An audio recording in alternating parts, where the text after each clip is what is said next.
Okay, welcome to the last and the session of Samyojana Symposium. So this will be focused on neurobiology, and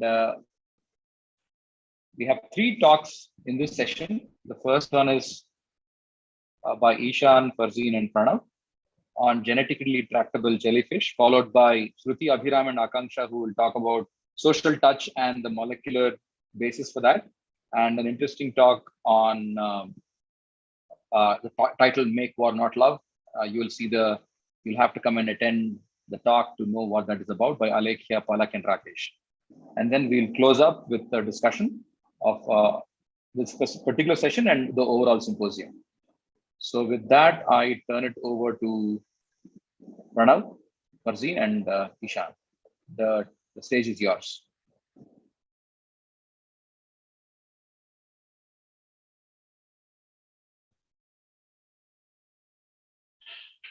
So am I audible? You are. Please go ahead.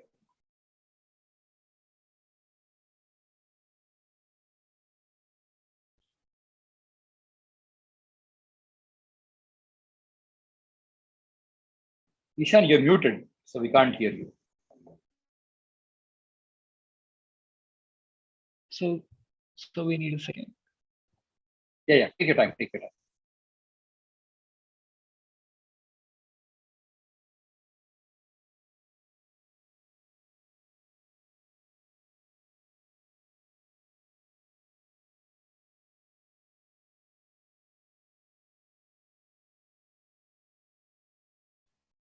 Hello everyone. So I am Ishan and I will be speaking on the topic of a genetic tractable jellyfish model for system and evolutionary neuroscience along with my partners Farzeen and Pranav.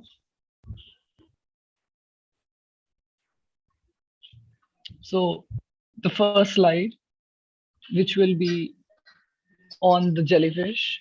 So basically jellyfish are free swimming organisms within the phylum Cnidaria and subphylum Medusa.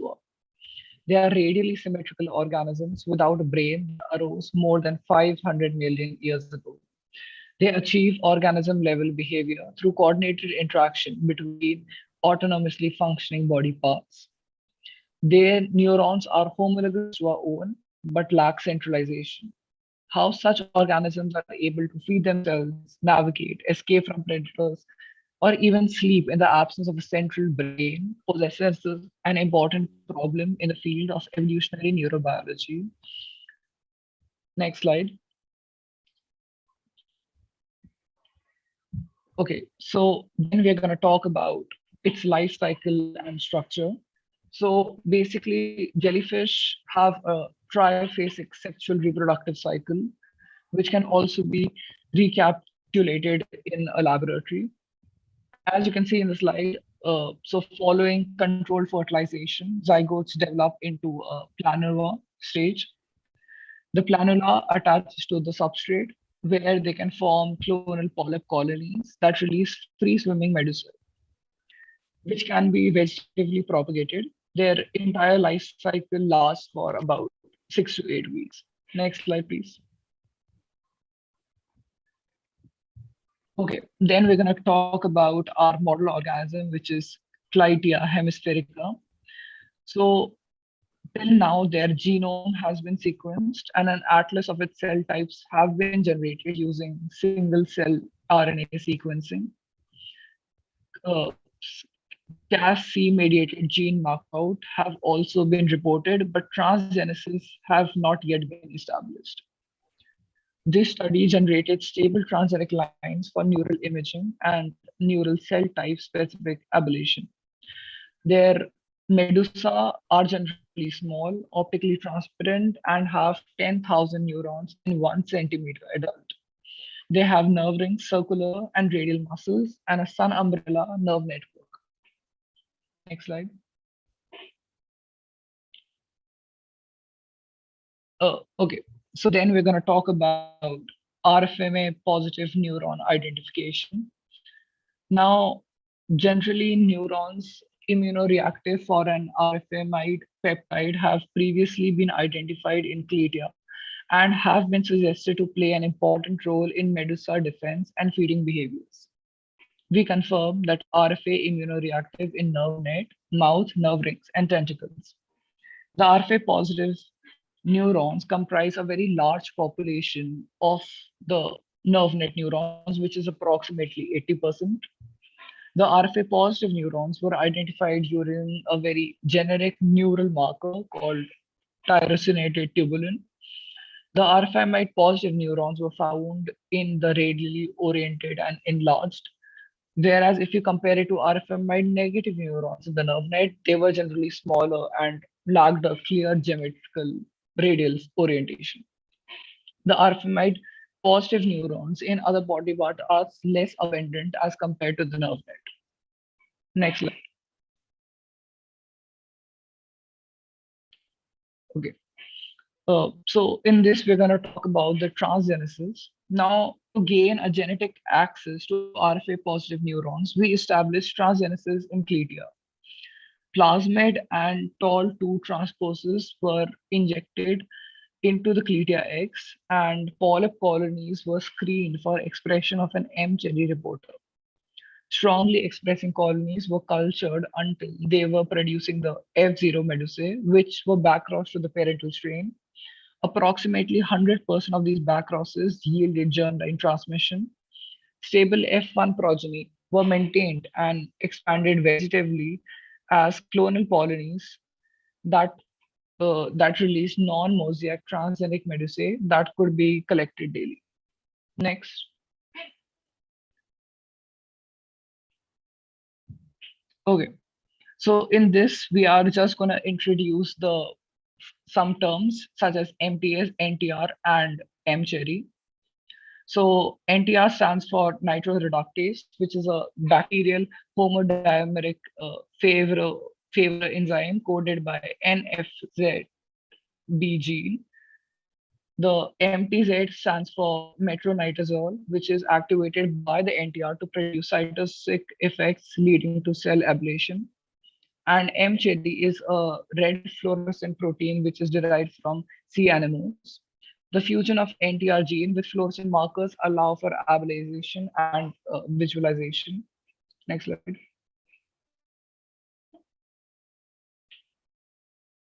Now, in this slide, we're going to talk about the neural ablation. So first, we ablated the RFA positive neurons to determine the effect on organism's behavior. The RFA positive precursor genes was inserted upstream of a biogenic construct encoding the NTR and M-cherry, which was separated by a 2A peptide. The addition of the drug MTZ causes the ablation of cell expressing NTR, which converts the MTZ to a toxic form. The RFMide 50 genomic fragment successfully drove strong and specific M-cherry expression in the umbrella RFA positive network. A 24-hour incubation in the MTZ effectively eliminated the RFA positive neurons in the M-cherry line, and other neural populations were intact, demonstrating the ablation of RFA positive neurons was specific. No ablation was observed in the controls with either MTZ or the NTR transgenic omitted. Next slide.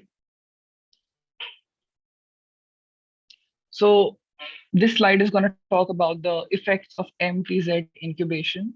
So we can see in the picture, so there is a control and a transgenic line. The transgenic line will have a bisynchronic construct. The first images will show they are before the addition of MTZ. Now we can see that both show RFA expression neurons, and there is no difference in the two between the control and the transgenic line. The second pic shows after the 24-hour MTZ incubation. The control line remains unchanged, but in the transgenic lines, the MTZ causes ablation of cells that expresses NTR. The third pic shows verification of ablation, in which a DAPI which is a strain which is used to view the nuclei, and the anti-RFMide were used to screen the RFMide presence. The control line shows pink stained, neurons due to the rfamide presence, whereas the transgenic line did not show any stain because the neurons were ablated. Next slide. So this slide talks about the feeding mechanism by which the clytia works. Now, so basically, there is an umbrella which is involved in several behaviors like swimming, feeding, and defense crumpling. Now, feeding, as we can see in the figure, that the feeding uses a very asymmetrical contractions that vectorially transfers the captured food. First, swimming stops, then the mouth bends towards the infolding portion of the margin to receive the food, and then the food is utilized by the clytia. This feeding mechanism is quite robust. Over to Pranav.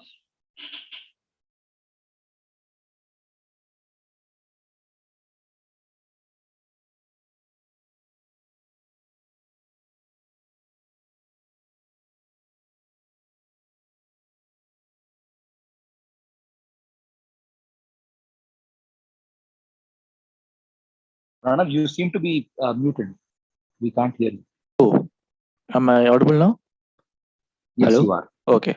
Yeah, So there were two sets of experiments done on Clytia. So the first set of experiments was done to test whether rFMide expressing neurons were necessary and sufficient for margin folding and feeding behavior, and the second set of experiments was done to test the correlation between the two. So I'm going to talk about the experiments where they test the necessity and sufficiency of them.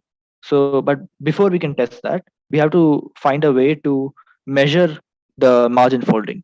So we can't just directly observe to the naked eye because margin folding has been observed in spontaneous without reflexes also spontaneously. So we need some kind of software to look at it. So they developed an automated classifier, which is basically a software that takes images of the jellyfish and uses the major and minor axis of the oval umbrella of the jellyfish to figure out whether the folding was due to spontaneous, whether folding actually occurred or the jellyfish was just swimming normally. So you can see in this graph here the decoder accuracy versus swimming, where it was trained on spontaneous margin folding, and then chemosensory stuff like shrimp extract and live shrimp were added, and you can see that the accuracy is quite high. It's close, it's above 60%, while according to chance it's very less. So we can say that the decoder is quite accurate to determine whether margin folding actually occurred. So using this, they were able to continue with these experiments. So the first part of the first experiment was the ablation of rFMide expressing neurons, which Ishan talked about how it was carried out. And so once ablation occurred, what was found was that asymmetric folding was completely eliminated. So there was no transfer of shrimp from the tentacles to the mouth, and even with shrimp extract, which is just a chemical signal, it was folding was eliminated. But interestingly, swimming and crumpling, which are the other two behaviors which the umbrella controls, they were completely unaffected. So we can conclude from this part of the experiment that they are somehow involved in food and chemically induced margin enfolding, the rFMide expressing neurons, while the swimming and crumpling are governed by completely different behaviors, which don't involve them. So the second part of the experiment was to check whether the muscles which controlled folding were actually affected by ablation. So what they did was they added synthetic rFMide peptides, and they observed that the radial muscle contraction still occurred. So we can say that the fault lies with the ablation of rFMide neurons, not the presence of rFMide elsewhere. And so they locally infused rFMide, which that also caused muscle contractions, and margin enfolding was observed. So we can say that local peptide release from the neurons leads to some mechanism that activates muscles to determine enfolding. So the second experiment done was testing the necessity and sufficiency of using autonomous body parts, not just rFMide expressing neurons. And this was done using surgical manipulations. So one of the experiments done was they excised the mouth, which you can see in the J part of the image. Once they excised the mouth, what they observed was margin enfolding still occurred. Tentacles took up the food, but food passing did not occur because the mouth could not point towards the food because the mouth didn't exist, and the food wasn't taken up by the jellyfish. And if you they did the same thing with other organs like tentacles and tentacle bulbs. And while the mouth pointed towards the place where food was supposed to be captured, no food was taken in because the tentacles were absent. Another experiment that was done was they cut the margin from the tip to the place where the food was taken in. And in this case, margin enfolding was observed, but also food was not taken in because it was cut. So the third experiment done was because we saw previously that margin enfolding can be a spontaneous response. They wanted to check whether it's a fixed reflex or it's dependent on internal state. So uh, so what they did was they had two strains of jellyfish. One was in normal state where they were fed regularly, and one where the jellyfish was starved for 24 hours. So they can check whether metabolism affects infolding. So starved jellyfish performed food passing, which is taking the food from the tentacles to the mouth much faster than the controls following prey capture, while the prey capture time was about the same. And another interesting thing that occurred here was that spontaneous folding didn't occur during reproduction, even when food was present. So you can see in the graph here that once after the shrimp was captured, the fed jellyfish performed food passing normally, while the starved jellyfish performed it significantly faster in 50 seconds. And in the second M graph, you can see during spawning, there's zero spontaneous folding events, while 1 hour after spawning, you can see a significant portion. So we can conclude from these three experiments, and this one specifically, that margin folding can be modulated by two internal states. One is their metabolic state and one is their reproductive state. And it involves coordination across many different umbrella sectors. So Farzin will talk about the next set of experiments.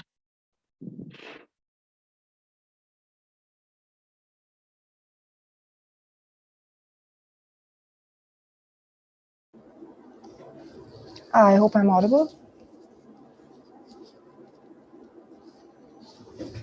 Okay. So this experiment is used to correlate rFamide expressing neuronal activity with marginal folding. And so we're basically trying to see that if marginal folding is affected and controlled by rFamide expressing neuronal activity. So the transgenic F1 line that is used here, that was generated here, has bisystronically expressed GCAMP6S, which is a calcium indicator, as well as an mCherry reporter. So let's first see what each of these things are. So you have genes that are producing GCAMP as well as an mCherry reporter. So if you see what GCAMP is, basically calcium imaging will measure changes in intracellular calcium concentrations, and this will act as an indirect indicator of neural activity. So rather than checking the changes in voltage, we choose to check the changes in calcium levels because they are much more slower and they reflect a summation of signals rather than individual spikes. And that is why we use GCAMP imaging to help us monitor neuronal activity. GCAMP is a synthetic fusion that contains three parts. So it has a green fluorescent protein, which is called GFP, calmodulin, which is CAM, that is the sensing element that will bind to the calcium, as well as M13, which is a peptide sequence from myosin light chain kinase. And when it binds to calcium, the GCAMP will fluoresce with a green color. So when the gene sequence encoding GCAMP is inserted, it's transgenically inserted, under the control of promoters exclusive to certain cell types, then it will allow for cell-specific expression of GCAMP. So what that means is that this experiment, when you see green fluorescence, it's visible only when rFamide expressing neuronal activity is occurring and only in the cells that do express rFamide activity. When we come to mCherry is a group of fluorescent proteins, and this one has a red color, unlike GCAMP, which shows a typically green color. And in this experiment, it is used to segment neurons. So while they transgenically created these, they generated these jellyfish, what they found was that there was an endogenous GFP1 gene, and these partially obscured GCAMP imaging. And because of that, it was knocked out using CRISPR-Cas9 technology. The transgenic lines that were further created had much higher efficiency and specificity, such that out of the 94% rFamide positive neurons targeted, 100% were rFamide positive. Could you go to the next slide? So a wide field two-color in vivo imaging of transgenic jellyfish was done. And this was done in two states, the unrestrained state and the restrained state. So in the unrestrained preparation, the jellyfish were free to move anywhere that they wanted, and this helped them to identify and localize active neurons. But however, due to the movement, the traces of individual cells was not possible. In the restrained preparation using agarose embedding, you could get high quality traces of individual neurons, but their movement was restricted. So you couldn't really target their movement and see what changes were occurring when they were moving.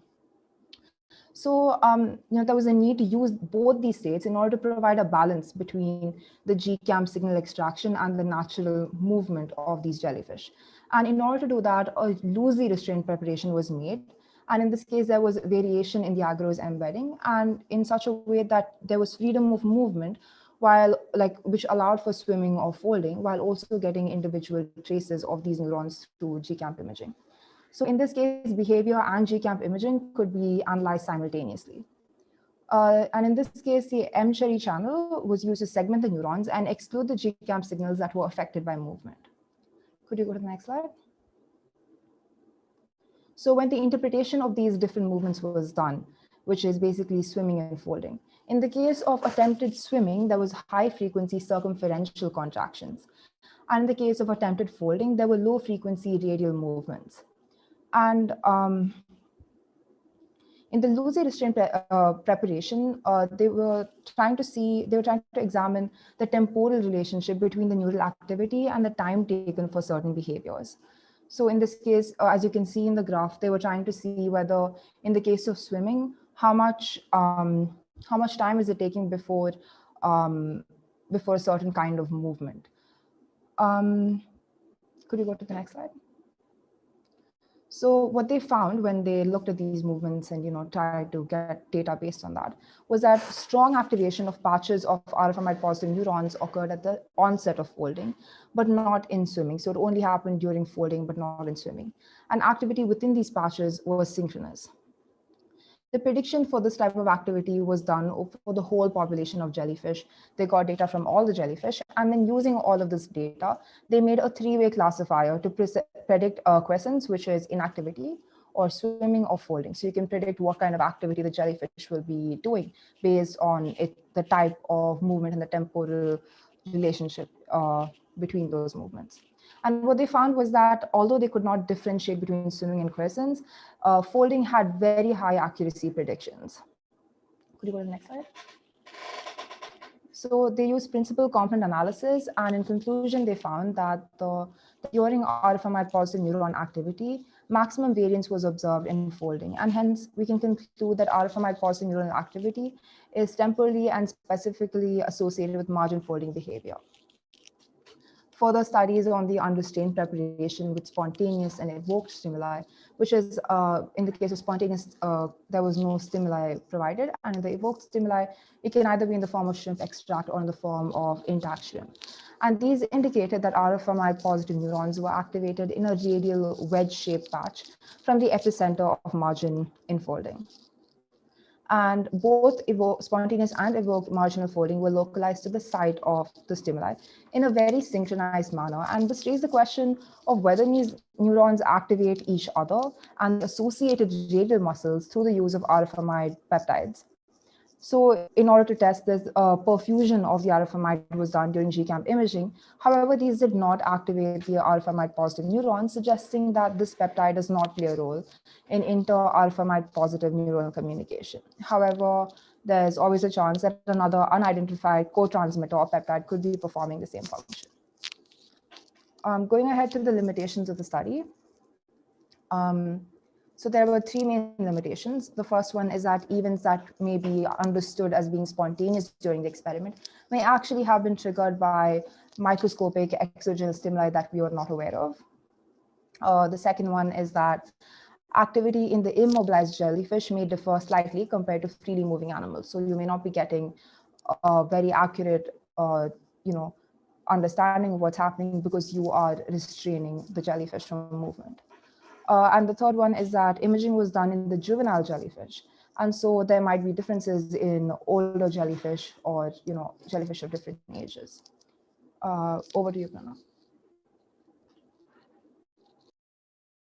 All right. So now that we've looked at all the experiments done to see like RFMAT expression in jellyfish, we can see why Clytia is a better model compared to Hydra, because the point of this paper is to provide a genetically tractable model for future studies. So Clytia are usually in medusae form, and while Hydra only have polyps form. And the advantage of having medusae forms is that medusae have a higher behavioral repertoire compared to polyps, because they can express behaviors like feeding, swimming, margin enfolding, while Hydra can't do all that. It's a more complex behavioral repertoire. And in case of Clytia, as we saw, transgenesis was induced, so we could generate generate F1 strains, while for imaging in Hydra we only use F0 strains. And because of these F1 generation, the ease of generation, we can have many back crosses that provide 100% germinant transmission, as was said before. And transgenesis is also more easily scaled up, so you can use more models and breed faster to get more results.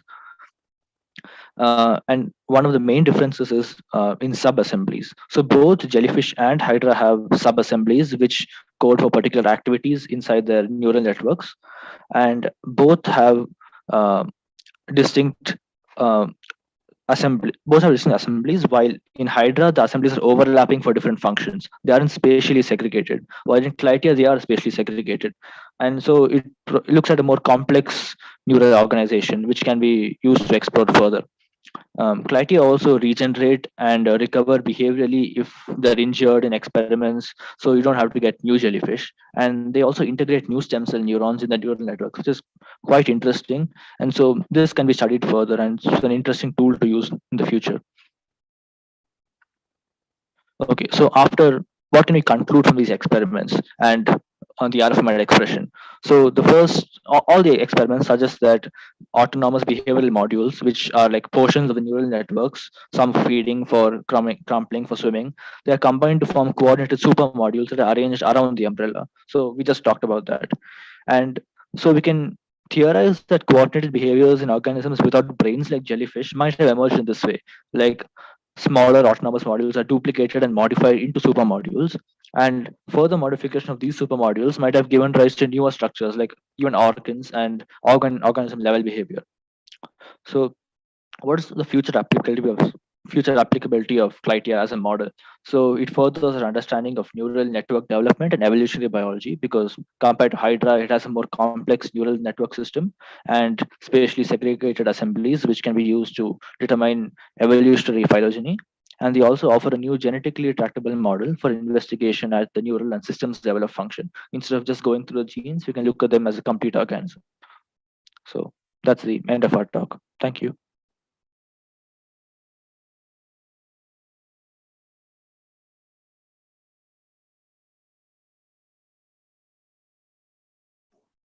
Very beautiful system. Thank you. Did you want to add the last comments about your experience in going through this? Sure, sir. So what I liked most about the paper was the neuronal transgenesis part, where they were able to create a construct where one part of the construct was M-cherry reporter of fluorescent protein, and one was the NTR nitroreductase, and they use that and its biochemical activity to like destroy specific cells. So that was very cool. That was one of the best parts of the experiment.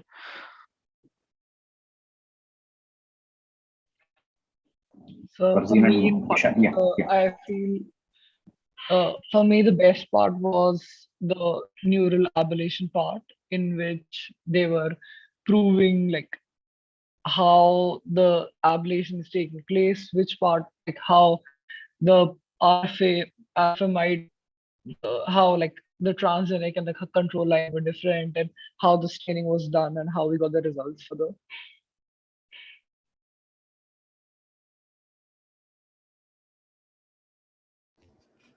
So the part that I enjoyed the most was more of the approach towards the paper. So they approached a lot of, the entire paper was organized very well and split into different small parts. And each part, they really took all the time and effort to explain each problem that they had and how they solved it. And I liked how it was structured, and how there was also an inclusion of the whole thought process of how you, the thought process that goes behind how you figure out how to prove something. And I found that really enjoyable, as well as the many different methods that they used, where even to prove one thing, they tried 2-3 different methods to prove the same concept. So it was interesting to me how they used very different approaches to show the same result. Thank you. Maybe one question from the audience. Anybody?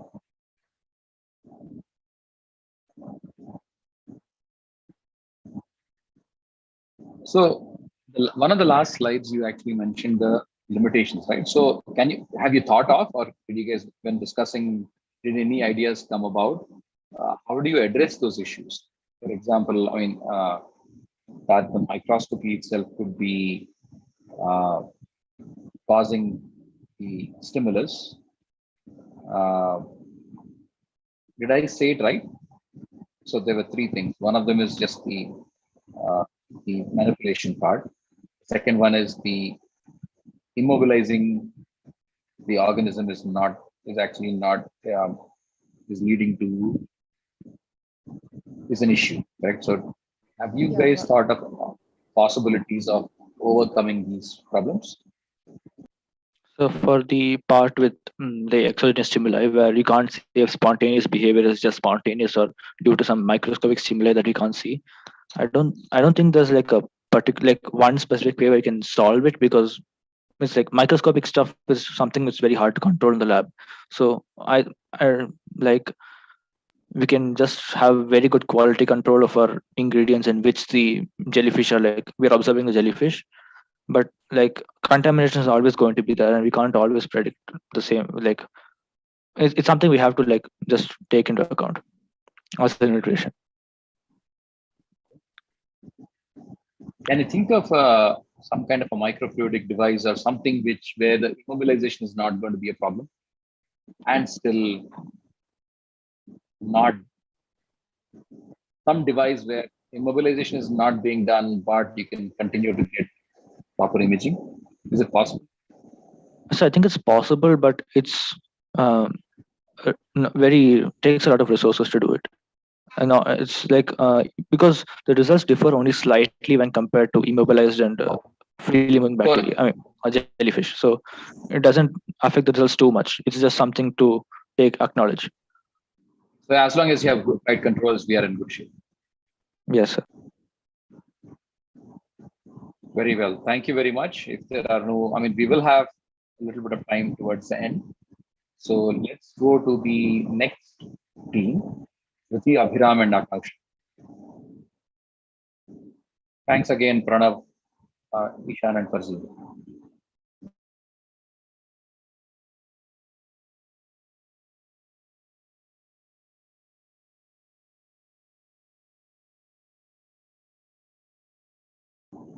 The screen is there.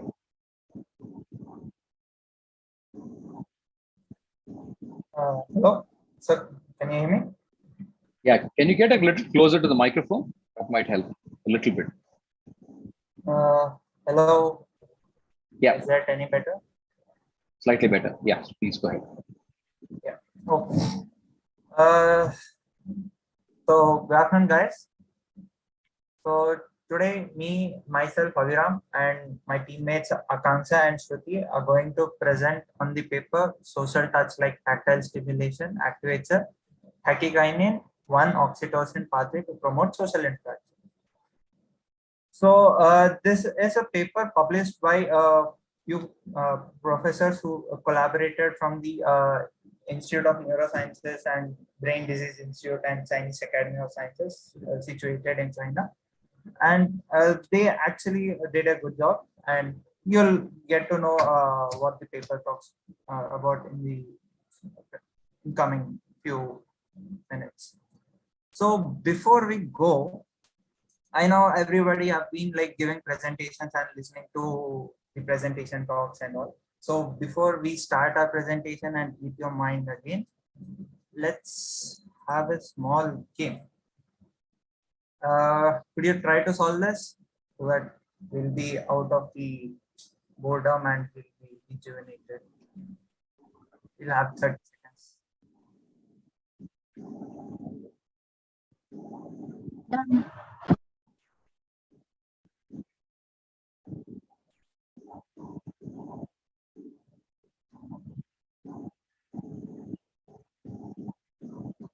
Got it. Oh, nice. Very well. So, did everyone could do it, or are they still sleeping? Okay. Anyways, check. Did you get this? Yes, I got it. Yeah. I'm awake. Nice. Chalo. So then we'll jump into the presentation before we go. Wait. Okay.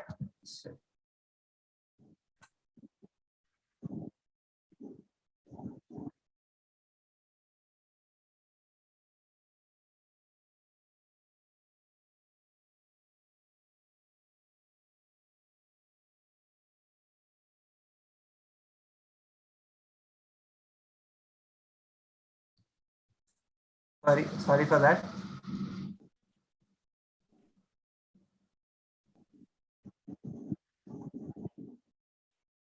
Are you trying to do the slideshow? Yeah.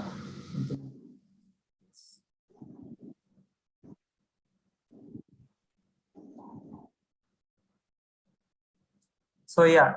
So you see some beautiful gifs, and we'll talk about this for a few minutes. So now, first, what do we have here? Why do you think I've kept it them? I've kept it them for a reason, because these are the coming few slides are what that we are going to deal with the paper. So here we have two little cute mice, and so I've included these because we'll be using the paper uses a lot of transgenic mice to talk about the various experiments and come to the conclusion that they want to. So these transgenic mice are called felines. Next, the paper also focuses on the neurons. So here, as you can see, you see the neurons, pre and post synaptic neurons, and these are the neurotransmitters that that take part in the synapse. And here, as you can see in this picture, the neurons get collected and they form a neural network. And the hub or the main head of the house or head of the neural network is nothing but brain, which is made up of many such neurons.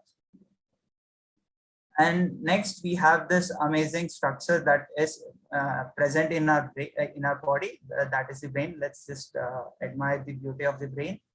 And but brain not only in our body, but brain exists in almost all of the bodies. All of the from primitive to very complex. Though the complexity of the brain varies from the primitive organism to the complex organism, but some network of neurons is always present in the multicellular organism. So now we'll just spend some couple of slides on what this paper wants to convey actually.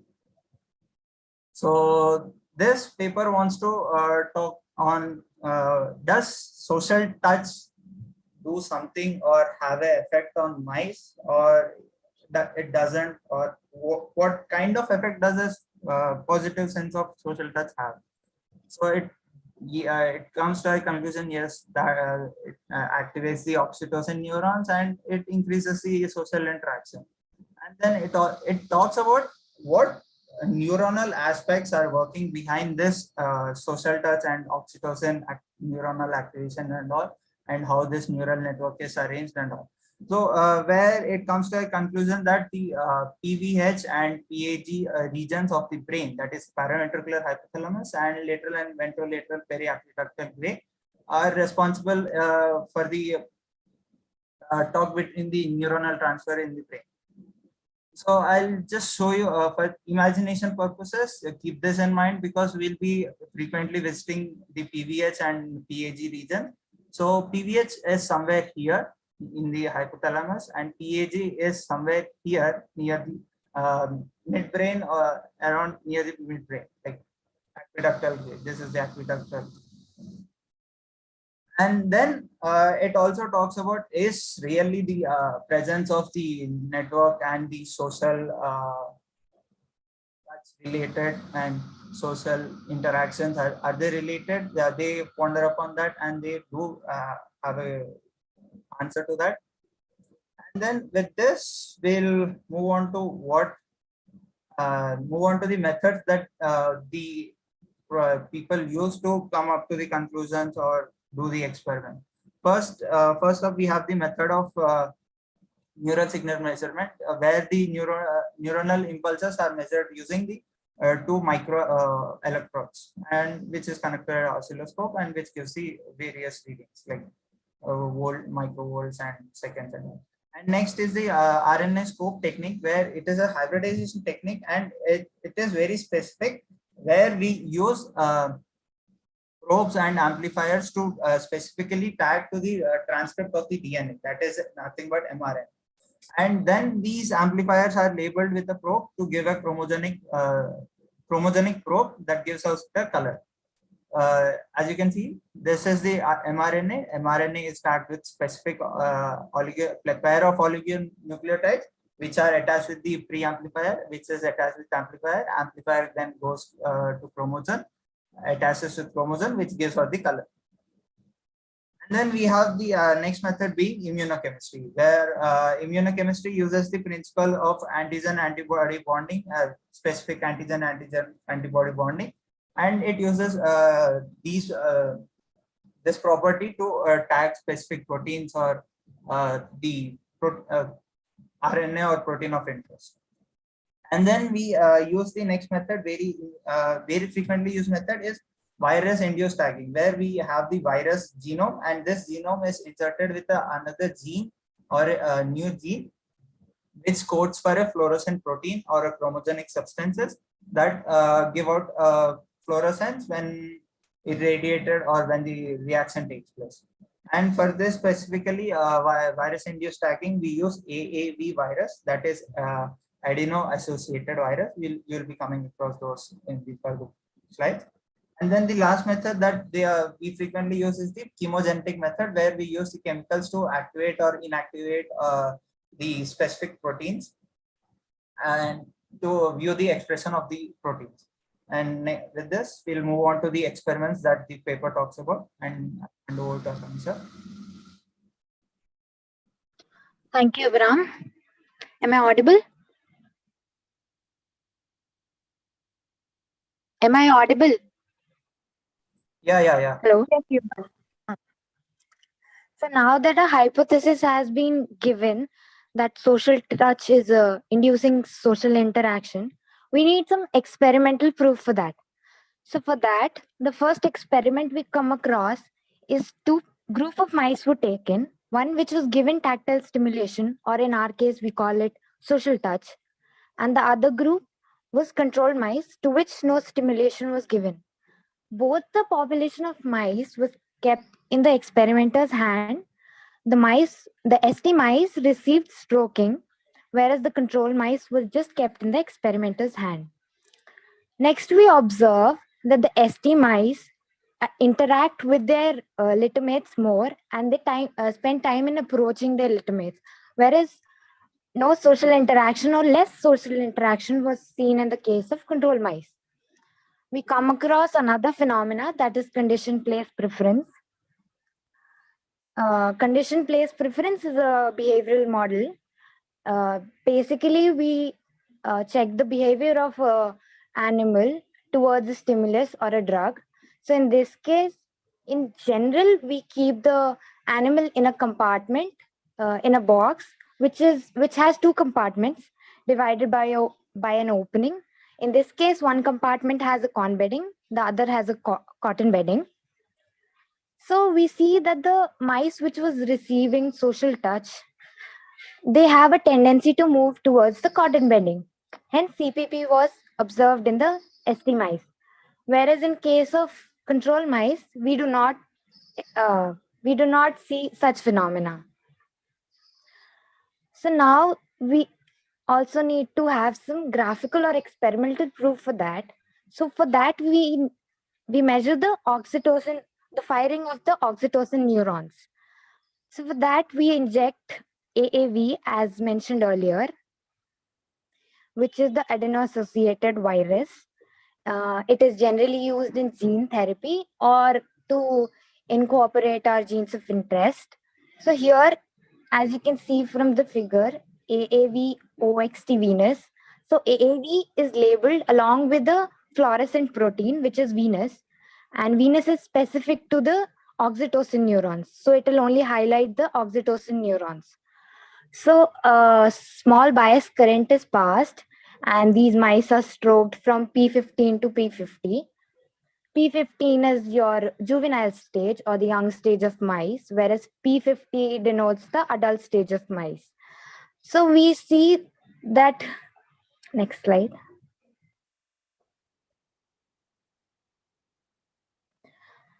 So from the dot plot, we observe that the mice which was receiving social touch, more neuronal firing is observed in them as compared to the control mice. Also from the graph, the same pattern can be observed. Next, we come to the question that does increasing, can you, Abraham, I can't see it. Your toolbar is coming on that.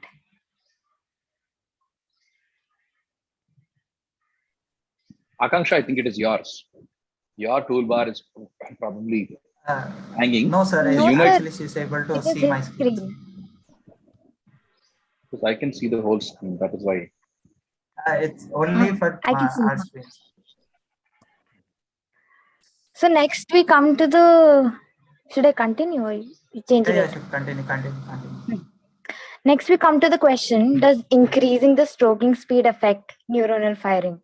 Like they might have had an idea that initially they were stroking at a speed of 3 centimeter per second, but there might be a chance if we increase the stroking, there might be more firing of neurons and more social interactions.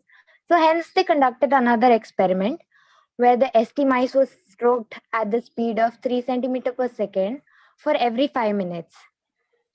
Here we observe the same trends are observed over here, that normal neuronal firing is observed more in ST mice than compared to the control mice.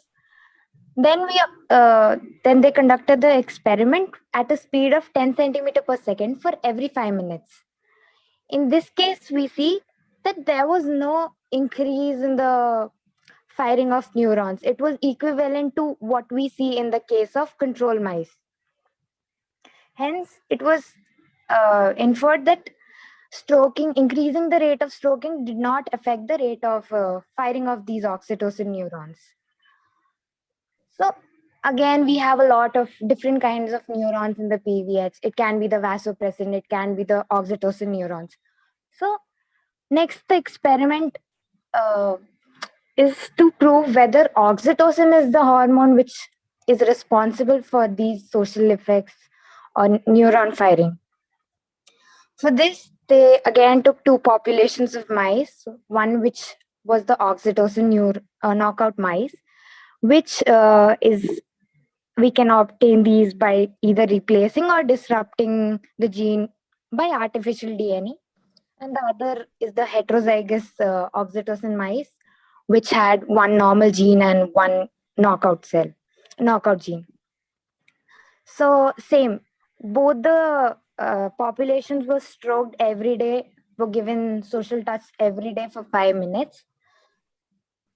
In this plot, we can observe that oxytocin knockout mice did not show much neuronal firing as compared to the heterozygous ones. Same as we can see from the graph. The oxytocin heterozygous ones do show some kind of neuronal firing as compared to the one which did not have oxytocin in them.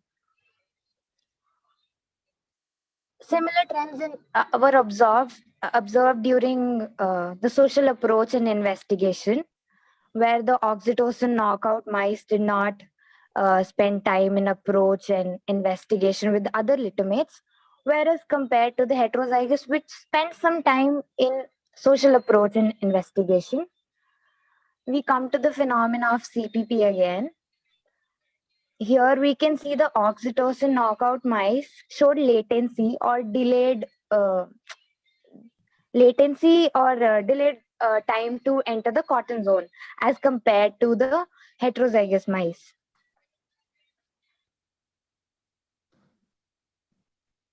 So we come to the question now that we have established that oxytocin is the one which is required for these. Does exciting these neurons, does increasing the excitation will increase the social interactions and CPP? So another experiment was conducted where the mice was injected with AAV-DIO HM3DQ, where AAV is your adeno-associated virus, and HM3DQ is a modified human receptor which helps in increasing the neuronal activity. But when it is injected, it is in an inactivate form, which is later activated by injecting a ligand called clozapine N oxide. So here we observe that injecting this HM3DQ along with CNO will increase the activation of PVH oxytocin neurons, and hence the mice, this population will show more social interactions and place preference for the cotton side. Then we take another population of mice which was injected with AAV-DIO M-cherry, where M-cherry is just a fluorescent protein. Basically, this is the control population, and no specific receptor or drug was introduced to increase the neuronal firing. So hence no certain effects were observed, and the mice showed less social interaction and latency to enter the cotton zone. So from here, we see that in the PVH region, the mice is injected with the HM3DQ in case of ST mice and M-cherry in case of controlled mice. During P15 and P21, they are injected with the CNO that will activate the HM3DQ receptor. This P15 and P21 is the juvenile stage of the mice, as earlier stated. So we observe that at P48 and P50, that is adult stage, there is more social interaction and CPP observed in the mice. Hence, we see that if we increase the neuronal firing in the young stage, that will have a long-term effect on the social interaction and CPP in the adulthood. Another graph we see a dot plot.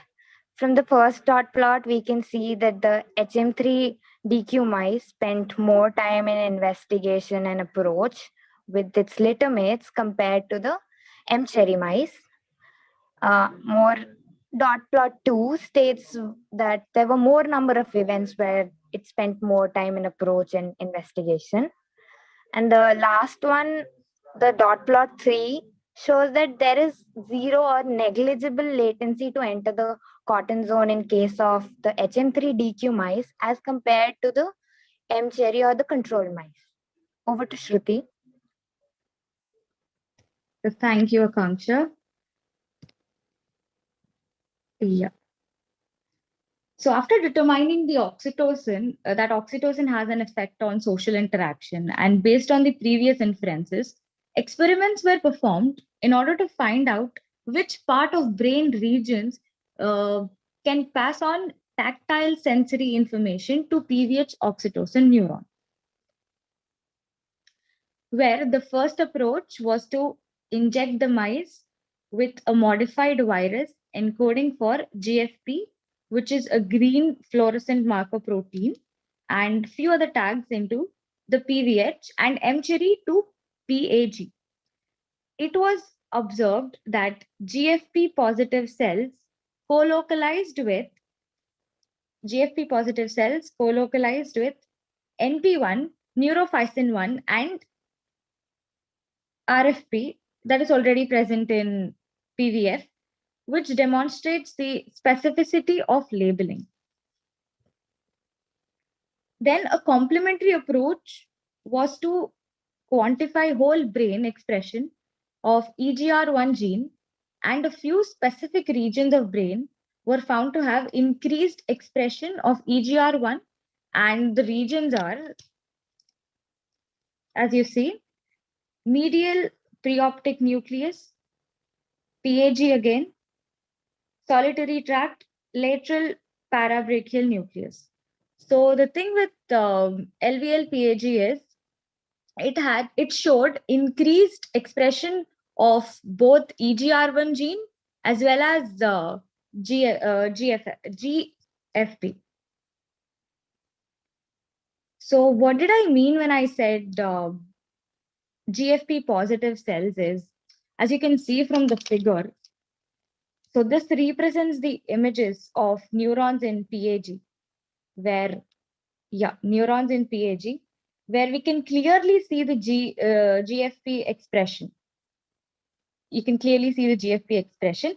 And why you can see that is known or shown in the second figure, where the mice is injected with Venus and M. cherry chromogenic substances. These are the chromogenic substances that are expressed in PVH and PAG respectively.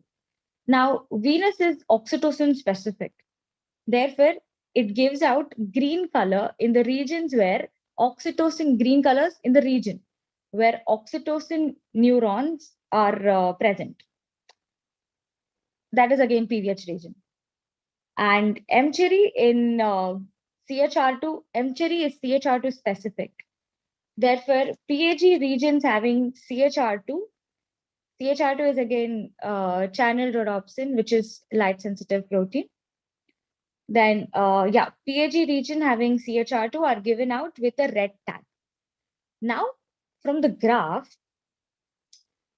the generated action potential was measured and action potential frequency was found out to be 10 Hertz, where each potential is for 5 seconds, which leads us to a confirmatory connection of PAG and PVH that will be taken up by Abhiram.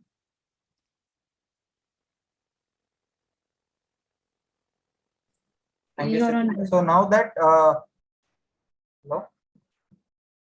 Please go ahead. Yeah. Now that the connection between pH, the region between pH and the was confirmed, and there is a relation with PAG in the brain, we want to for sure show the connection between the PAG and PVH. So for this, we had the first approach was where the PVH was injected with the label, virus mediated label, and to label the oxytocin neuron, that is the Venus. And then the PAG region was infected so that the CHR2 protein is expressed more, where CHR2 is the light sensitive protein. So for reference, let's think this as a model for the PVH and PAG region. So PVH is the post-synaptic neuron, and PAG is the pre-synaptic neuron. This is what they assume. So now we want to confirm the connection that the connection is like this: the post being the PVH and the pre being PAG. For this, when after the infection, the both the regions of PVH and PAG were irradiated with blue light, where blue light activates the CHR2, and CHR2 being light sensitive protein, it generates an action potential. And this action potential was generated both in PAG and PVH region. That's showing that there is a connection between both PVH and PAG, which is glutamatergic. So to confirm this, they also had another approach where they specifically labeled only glutamatergic neurons of the PAG with CHR2. Yeah, even after specifically labeling, it led to the same conclusion, where there is a for sure connection between the PAG and PVH, and which is glutamatergic. But there was still a doubt left, where PAG is a multi-domain, multi-region region, where it consists of another 3 different sets of regions which are labeled as TAC1, SST, and PENK, where TAC1 is tachykinin, SST is somatostatin, and PENK is preproenkephalin. So they want to know which region out of all these three are connecting with PVH. So for this, what they did is they took the respective tree lines, that is nothing but the transgenic lines for these three different sets of neurons. That is, one tree line has TAC1 neurons activated, whereas the other has only SST activated, and so on. So when they and they repeated the experiment again in the respective tree lines, and on comparing with the result, it was determined that PAG TAC1 neurons have a monosynaptic connection with the PVH oxytocin neurons, and thus they established the connection between the PVH and TAC1 neurons. Over to Shruti. Thank you, Abhiram. So from the above discussion, it is clear that PAG TAC1 plus neurons play a major role in passing on sensory information to PVH oxytocin neurons. So the major question now was, are PAG TAC1 plus neurons essential for maintaining basal firing of PVH oxytocin neurons? To test this, a modified virus, AAV-Cas3 was injected, which is a modified virus, was injected bilaterally in PAG, which is paraequidoctal gray, of TAC1 CRE mice, to remove the TAC1 plus neurons, and the oxytocin neurons were tagged with GFP, which I already discussed, is the green fluorescent marker protein, and PVH oxytocin neurons were recorded from day 18 to 20. And it was observed that firing rates of oxytocin neurons were reduced. To further investigate if activity of TAC1 plus neuron is required for ST-induced firing of oxytocin neurons, the experimenters injected a modified human receptor, HM4DI, into PAG, and Venus, as already discussed, the red tag, into PVH of the TAC1 CRE mice. This was then subjected to CNO, which is CNO bath, which is a chemogenetic application, which again suggests that there is a decrease in firing of TAC1 plus neurons.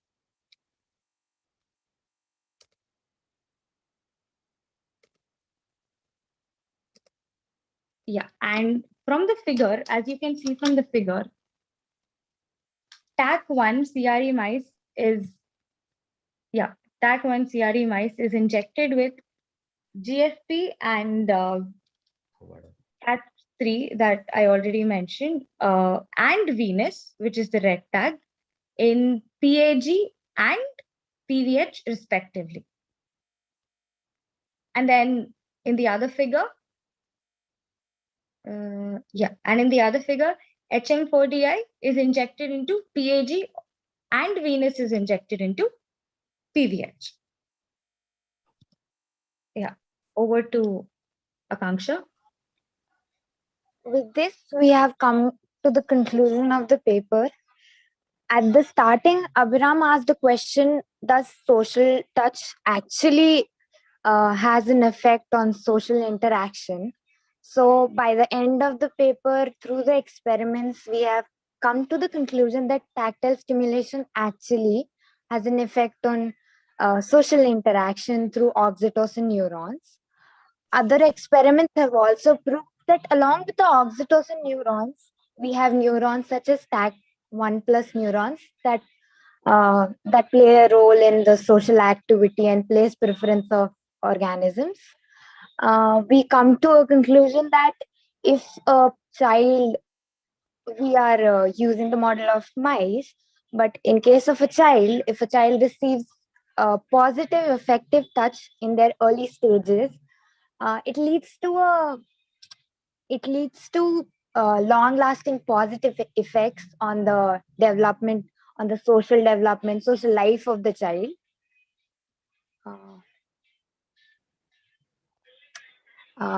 We'd like to talk about our experience at the end, how we've all come together to discuss about the paper, and we talked about it. As a team, we were open to new ideas from each other. We had to work unitedly with each other. We took perspectives, built trust. And would you like to add on, Abhiram? Sure. Yeah, we finished the presentation successfully, but it doesn't mean that we never had challenges, and nothing cannot be achieved without any facing any challenges. So even while doing this, we faced a challenge. The major challenge was where we couldn't allot a particular time where all three of us could come and sit and discuss the topic. So but we kind of managed, like dividing the job and doing late night talks and all, and then we kind of managed it. And another challenge that we faced is understanding the paper. The paper had a lot of neural network stuff where it was not easy to decode and all. But after going through other literature and reading the paper again once or twice, we did have a good, were able to decode the paper. So, Shruti, do you want to add something? Yes, we learned many things, and it was a good experience. It was a good experience. To begin with, we learned how to make a proper presentation. I'm not sure if this was the best one we could have done, but we have improved, is what I believe. And to make it presentable, and we had vast text to make the vast information into user and reader understandable language, to make use of effective things like animations and what do we call these, flowcharts, right? Animations and flowcharts. And it was a diverse learning experience where we got to know about new things. We got to know about new things, the knowledge about a new branch that we did not had in our early stages, and then trying to move forward with a simple approach. The paper was a little complicated, but then we had to present it in a simple way so the readers, the viewers could understand it. So that was a bit of a challenge, but it was a good experience that way. So with this, we end our presentation. And thank you very much for the opportunity, and thank you, Anil sir, for letting us on Samyojana and sharing your experience. Thank you very much. Thank you very much. It was very beautiful. Last part, I was really, the flow was awesome. And then suddenly I stopped seeing the experimental data. So as long as the experimental data kept coming, it was very, very exciting for me. And the moment the final part, I was slightly disappointed, because I was hoping to see much more of that, the same connections you were making with the experiment. The design and the logic of the experiment was really nice. Again, as you said, this is a process and you've overcome a lot of challenges. So very nice. I can actually see a huge difference. And would you all agree? I can see a significant difference between the practice talk and now. What would you say in terms of a change on a 1 to 10? How much would you say was the change from your practice talk to now? So are you asking? Yeah. Yeah. So then, so what? if you were give such a scale, then I would say like 8 or so. Because the change was 8. So yeah, practice because that was the 0.1. first talk we had as a team. So we were still like understanding each other, how to present, like how to communicate with each other. So it was a bit of a task that we had to manage on the practice one. But after that, we had a good experience, like what went wrong and how to do it and what not to do. And then we kind of improved. And about the point that you made, that about the experimental data towards the end, the experimental data towards the end was not much of like the statistical data that we could show. It was more of the statement that this and this happened. So this is the connection. So the data that they had in the view of images was not presentable. So I couldn't fathom a thought or like how to put the figures into the presentation and explain it out. It was like a much time-taking thing. So we kind of avoided it. Yeah, moreover, due to the time constraint, we could not include everything, but we had to, chop out a few things, but we included the things that lead you to a path that will make you understand that, okay, this is what it is. So that was a bit of a task. Good. I have a couple of questions, but I'll open the floor. Anybody in the audience? And I want to recognize Dr. Asim Mauti from ISER Pune. He's here, and I know that he does have an interest in neurobiology. But so Asim, you are mostly an ecology, evolutionary biology person, correct? Yes. Yes. So yeah, please go ahead. Yeah, no. So interestingly, when I was of the age of our participants, sort of around that time, so I happened to be selected for the TIFR selection interview. And at that time, I was really fascinated by neurobiology and the olfactory senses and its connection. So of course I was there. I went through the interview and it was all hell, but I really commend the confidence and the knowledge with which these kids are actually, sorry to call you kids, but they are actually talking about not a very straightforward concept or a paper, right? So there are many things involved, and the answer to the question, I think everybody's trying to find out is through a different route, perhaps not taken before. So I think that was really brilliant. I just was thinking about possible ways to address the same problem. So one is obviously you go directly at the neuronal level and see the expression and so on. But the question that I had in mind, perhaps our students or participants can maybe shed some light on, is what other ways they can think about to, get more evidence that suggests that yes, there is this connection between a sort of social environment and social interaction that goes on. So it's a mammal model, right? So it's a mouse model, so which is quite relevant. Other than perhaps going directly to the brain or to the neuron, can you think of maybe some other relatively simple experiments, behavioral experiments, or related to that?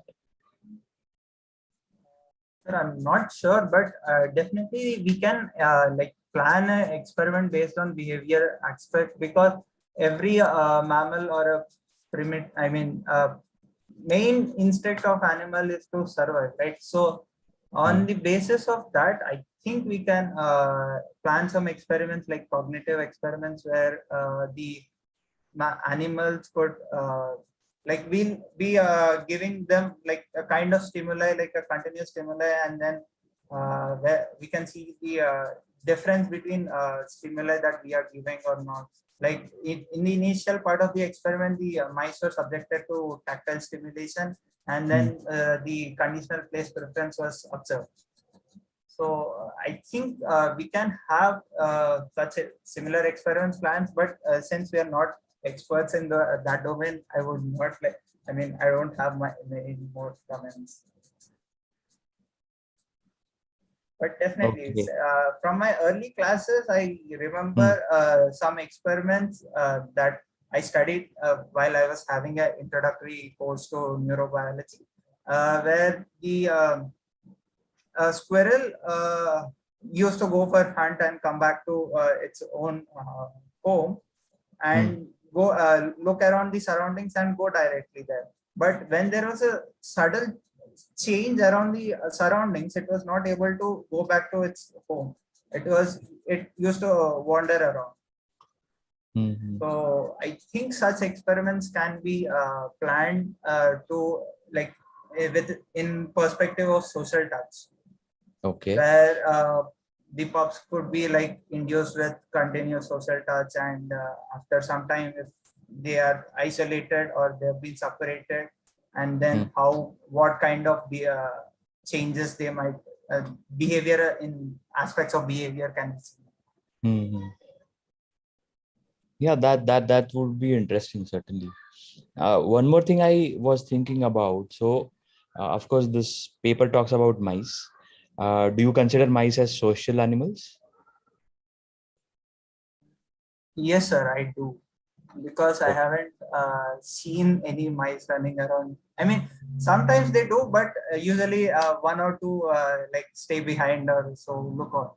So I Uh-huh. think mice are social animals. Social animals. So, because initially in one of first few slides you mentioned, so whoever has this brain, any organism having a brain will, that was your opening this thing. So, of course, let's say any other model organism, let's say insects, right? So, do you think similar kind of results or similar kind of effects do you think will happen between insects? Uh, yes, sir. I mean, I would expect but not every time, because some of the insects are like seasonal. Like some stay as like single some of the time. Some are social animals like ants, and if you consider ants, they are very social. They usually live in groups, but Yeah. grasshoppers are something different. They usually stay like single, except for the during Solitary, the right? certain seasons. So I think it depends upon the organism that we are looking at, and the Yeah. evolution or So, the Abhinam, this how is they are. interesting, right? So, an example, so you are absolutely correct. So, if you talk about hymenopterans, of course, they are social insects, but others Yes, are not. But if you others are not. think perhaps deeply, do you think at some time in their life they are social and sometimes they are not within one lifetime? Yes, sir. They will be social because they have to reproduce at the end. Yeah, and also in terms of their development, right? The way insects Yes. are normally developed, there are stages. And Huh. normally, initially, we see larval Metamorphosis. stage where they are Yes. together, right? And perhaps touching each Yes. other. Yes. So, Yes. so this Yeah, is that perhaps, might also play a role. I haven't thought on that as well. yeah. So I'm just trying to give some support to your initial statement. Whoever has the brain, maybe similar things can happen there. So, but it will be Yeah. interesting for your team and everybody perhaps to look into similar papers where they talk about insects, let's say Drosophila, and then also social interaction happening at the early stages of life. And perhaps Plus, you it will be also surprised to find depends similar on it also depends on the lifespan of the particular organisms. organism, But right? that's what I mean. Shruti, you Mhm. can have like Abhiram, me, you, Anil, perhaps can have a hypothesis, right? Yes, So, yes. but I think this is just a hint. I don't want to disclose this, but something is very interesting happening recently with respect to insect social life and the touch and what happens after that. So just have a look. I don't want to spend more time on this. I just wanted to sort of Interesting, sir. give you some Definitely idea. Sure, will sir. look into. We'll take time and we'll Sure, take sure. some time back and look into this. Thank you, sir. Yeah, sure. Thank you very much. So what we'll do is now we'll go finish the last presentation, and we'll have a decent amount of time to have a discussion about the three talks in this session. And I think we couldn't discuss another from the second session as well. So we'll finish up the last presentation, and then we'll go for a comprehensive discussion. Does that sound good, Abhiram? So we'll come back Sure, sir. more No problem. questions. Yes, yes. Yeah. So Rakesh, Palak, and Alekia, please take it away. Yes, sir.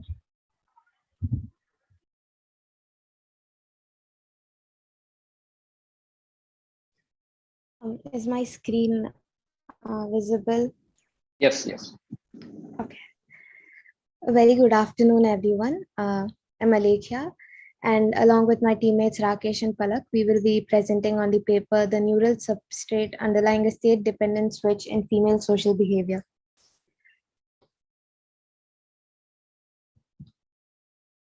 So internal moods have a significant impact on innate behavioral reactions to releasing stimuli, but the cellular and molecular mechanisms are yet unknown and remain poorly understood. So in this paper, they talk about female mice which change their social behavior towards male conspecifics in response to their reproductive condition. That is, virgins are sexually receptive to males, whereas lactating mothers are aggressive towards males and towards females as well. This figure here shows how, according to their lactation cycle, female mice modify their social activities. The beginning of the lactation period is invariably accompanied by a drop in sexual behaviors and the emergence of aggressive behaviors. And at the end of the lactating phase, the sexual behavior is written and the hostility fades away. So this overall reversible behavioral transition allows the virgins to increase their mating prospects while also protecting pups from infanticide. So although hormones like oxytocin and vasopressin have been linked to this behavioral change, the neuronal and circuit mechanisms that underlie it are still largely not understood.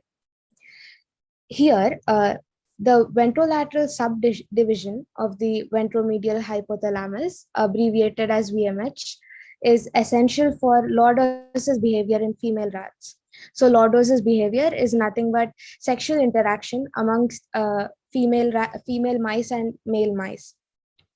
A neuronal subpopulation within the VMH that expresses the estrogen receptor 1, abbreviated as ESR1, has been strongly but indirectly linked to sexual receptivity. And the recent genetic experiments in mice have shown that the VMH neurons expressing the progesterone receptor also express estrogen 1 and are required for both female mating and maternal aggressiveness. So optogenic activation of these estrogen and progesterone cells, on the other hand, let the researchers know that these enhanced attack in lactating females, but neither aggression nor lordosis in virgins. So despite the substantial difference in the effect of optogenic stimulation, the estrogen and progesterone bulk calcium activity, which is triggered by conspecifics, is similarly high in both virgins and lactating dams. And this suggests that the change in the function of these neurons are state dependent and occur at their synaptic terminals or downstream targets.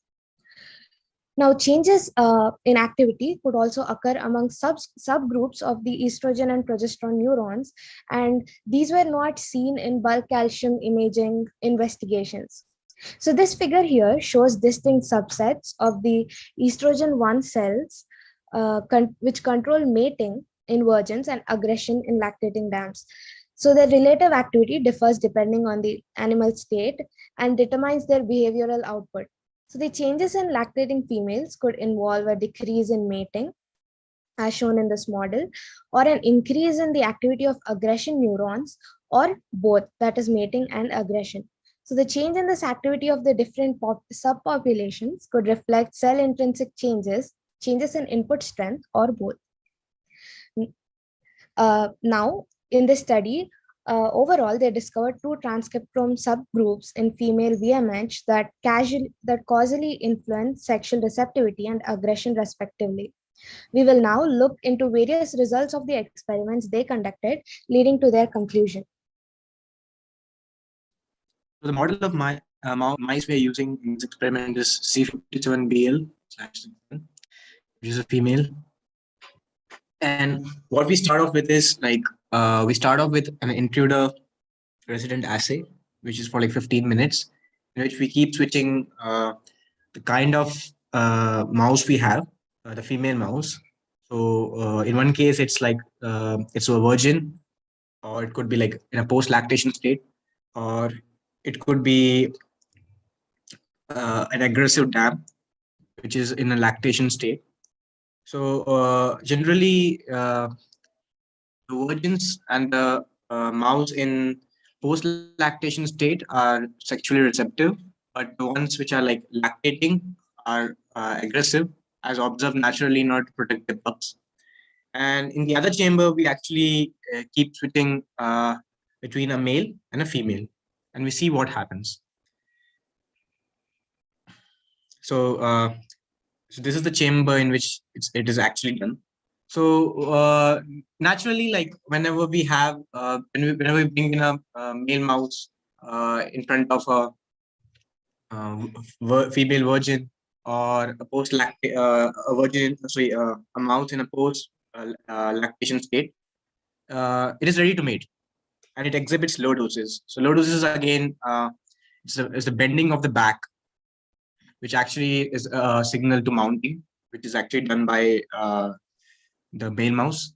So surprisingly, what they noticed was like whenever sexually receptive female mouse is made to interact with a female mouse, another female mouse, it actually shows a male typical mounting. Mounting in males is of two kinds. So one kind of mounting is due to not show aggressive, how aggressive it is to actually assert dominance over the other mouse.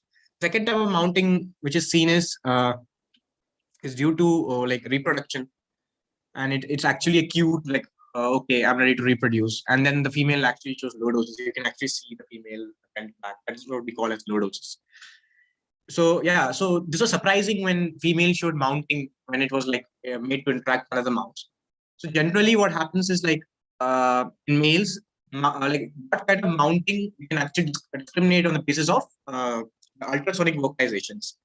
The sexual mounting has ultrasonic vocalization, whereas the aggressive doesn't. But in this case, what happened? Mounting which we had ultrasonic vocalization. So we don't really know why exactly it happened. Like in the paper, they never like spoke about it. There's no investigation about that. So again, ultrasonic vocalization are the sounds which the mouse makes. Next slide. And then further, they actually performed activity-dependent single-cell RNA-seq. So there's also another technique called single-cell RNA-seq. And in that case, what happens is like due to when they're actually trying to separate out single cells from the tissue, there is some transcription, and because of that, the RNA-seq report actually has some error. In this case, they use actinomycin D, which actually helps us to suppress all kinds of RNA polymerase, which therefore does not lead to expressions which would actually interfere with the RNA-seq report. So by this, they found out like 27 transcriptomic cell types, and out of those 27 transcriptomic cell types, they found by unsupervised clustering, they narrowed down to 12 clusters of cells. Next slide. And in those 12 clusters of cells, 2, 3, and 4 were the ones which were actually responsible for this switching of state from that aggressive state to being sexually receptive. We can go on to the next slide.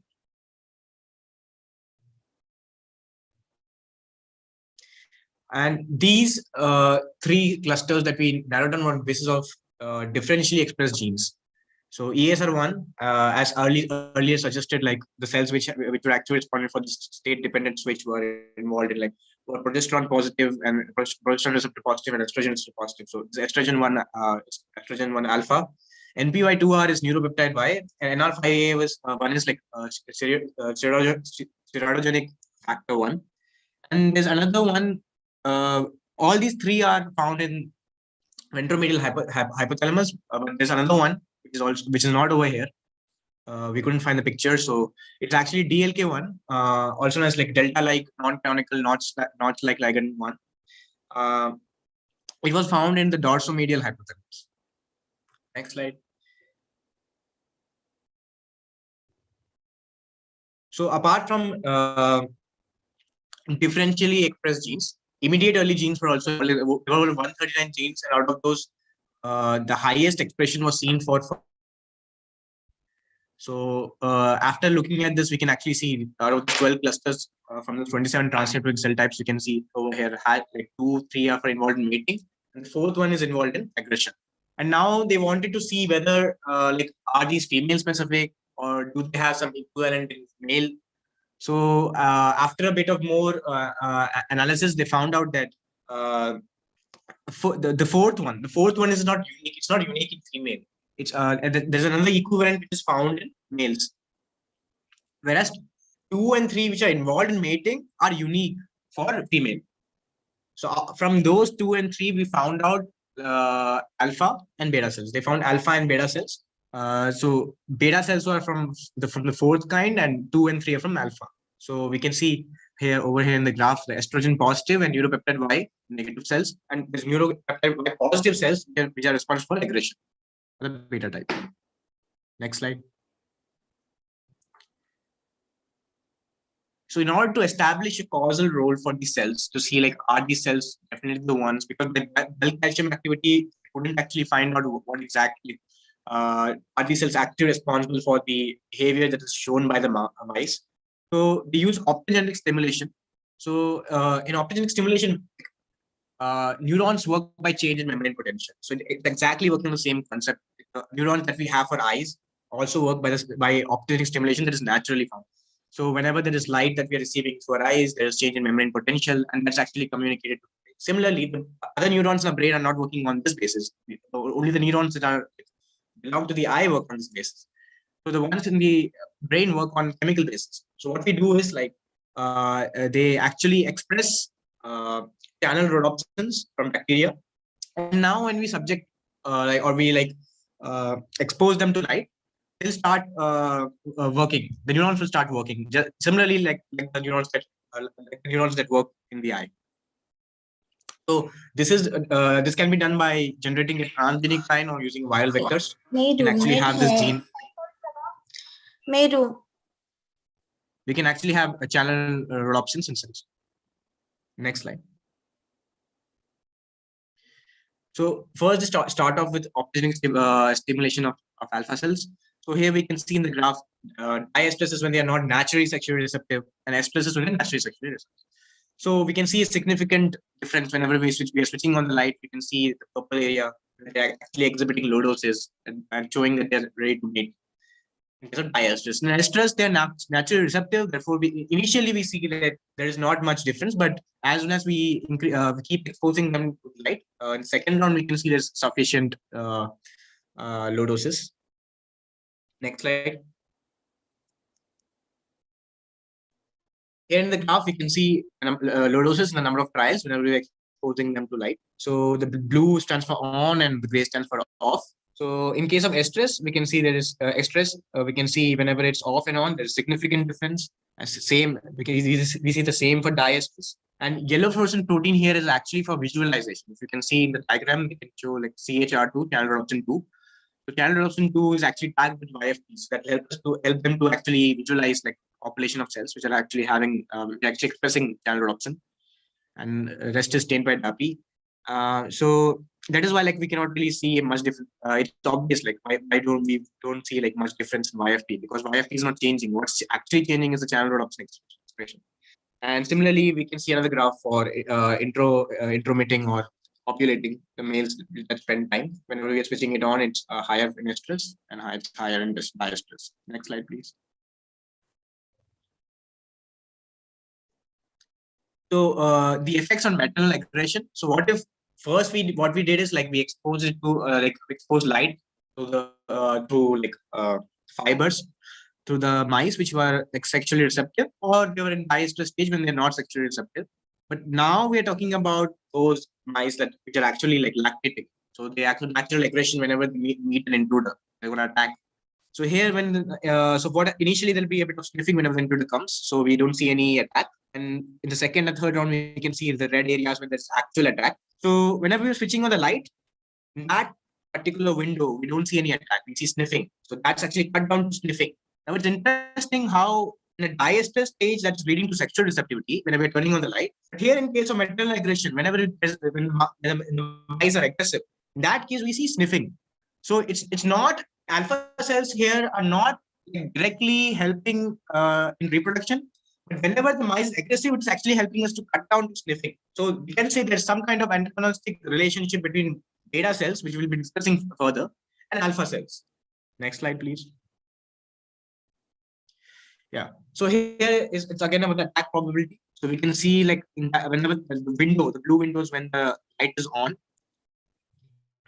whenever here are two signals, one is for sham and stimulated. So whenever we're stimulating, so obviously the attack probability goes down because these are alpha cells. We are stimulating the alpha cells, so the probability goes down. And then if we go for the next one, the next graph, we can see over here. Again, the time spent attacking goes down when we're like switching on the light, and the YFP remains same. Next slide, please. So optogenetic inhibition of beta cells.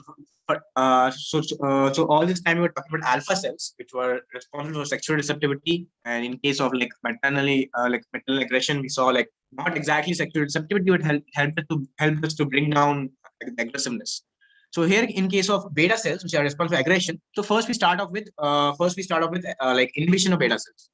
So whenever there is this aggressive lactating mouse, what happens when we actually inhibit beta cells? We see like it again cuts down to sniffing. It's similar to what happened with alpha cells. When we were stimulating alpha cells positively, we saw that whenever it was aggressive, it just cut down to sniffing. So here we see whenever we're inhibiting beta cells, we see the other way around. We see like whenever it's angry, it just cuts down to sniffing.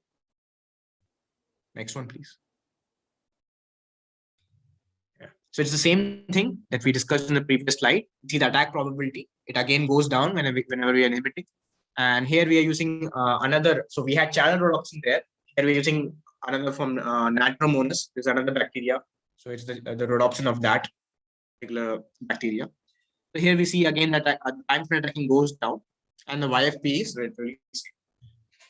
Next slide, please. So now we were inhibiting. And in this particular slide, the graph, it shows for activation. We are activating beta cells. So here, the first one we have female intruder. The second one we have a male intruder. So the female intruder, whenever the female intruder comes, we can see like start off with sniffing because obviously it wants to first see like who it is. It needs to inspect the intruder. So once it inspects, it now starts to feel threatened and starts attacking whenever we're switching on the blue light. So sniffing is normal, and then when we're switching on the blue light, it starts attacking, and then it continues to sniff, and it starts to attack again. So here in this case, it's not naturally aggressive. Here it's a virgin or it's in the post-lactation state. So whenever we're switching on the light, it starts attacking. Otherwise, it's sniffing. And here, what happens? Something interesting happened. Naturally, we found out that when virgin mice were interacting with another female mice, which I talked about initially, they were showing some male-specific mounting. But here in this case, whenever we turned on the probe and it activated the beta cells, it started seeing mounting over here. But in this case, there was no ultrasonic vocalization. This is another interesting thing. And there it happened only towards female intruders. Here it's happening with both male and female. If you just come down to the next, not the next slide. I mean, just go down in the next section. We see whenever there's a male intruder, previous slide actually. Yeah. So whenever there's a male intruder, we see a bit of ultrasonic vocalization. The yellow part, which is actually visible in the second window. Yeah. There we can see we do see ultrasonic vocalization with the mount. So we do not see ultrasonic vocalization like along with mounting. So there's another kind of mounting over here we see whenever we're activating the beta cells. Next slide, please.